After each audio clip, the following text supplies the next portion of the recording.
chronic pain, the inner demon, back with another one. Now win this one, folks. Historical moment in America. First ever happened in America. A ex-president, President Donald Trump, indictment in New York. Yes, folks. Today, he faced his indictment in New York.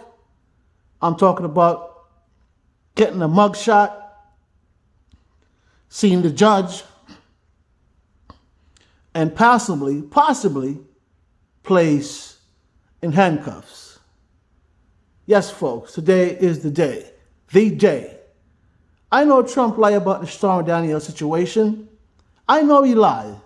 Because, Trump, yes, he did have that affair with Stormy Daniels. And I'll tell you why. Why would you get Michael Cohen to coincide and then you pay the installment of the $100 and something or $30,000? Mr. Trump, you pay that hush money, $135,000. Okay? Now, why would you pay Stormy Daniels that type of money just to go away if you're not guilty? Let's make it make sense, folks. Let's make it make sense. Why would I give someone $130,000 just to be quiet if I'm not guilty? First, let's look at that. So that's not a witch hunt, because of the reputation of Mr. Trump and how we deal with women. Folks, you know that's not a witch hunt. And I'm telling the truth. And my Republican friends, also my Democratic friends, you could see, I'm not picking sides, but I'm just telling the truth. Ain't I? If you agree, comment down below. If not, still comment down below. Give me a thumbs up. Share the video, like the video. Subscribe to the machine as well. If you like the content, even if you don't like it, subscribe.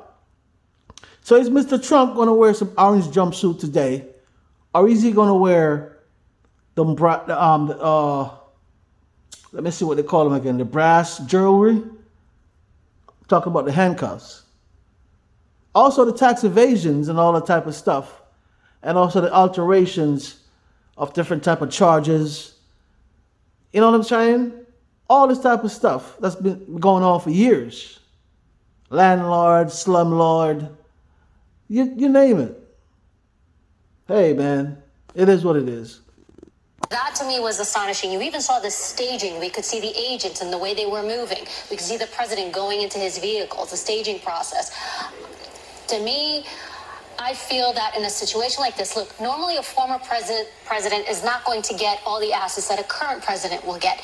But given the circumstances, given the hype and the media coverage, I would have expected attempted arrival, attempted departure, so that we don't see these movements. Again, I think safety, protection. And it's not just what's happening to the president, but also the environment. Here's another thing. We're looking at, these are the elements that you have for a perfect incident to happen. You've got a large population of people in one condensed space, right? Outside Trump Tower, around the courthouse. We also have a lot of people, and we have the perfect thing that anybody who's looking to do an attack needs: media. You don't want to do it unless somebody's going to see it. Well, and that, the tented arrival, the tented departure, they usually put that up so you can't see the protectee, you don't right? want to see the movement. Do you think this... So yes, folks, as you can see, at the taxpayers' expense, security is tighter than ever. Because like the reporter says, what if there's an attack? This is an ex-president, regardless of what he have done. He still is our ex-president. He was our president at one point. So respect is due, and we have to give him the protection to keep him safe.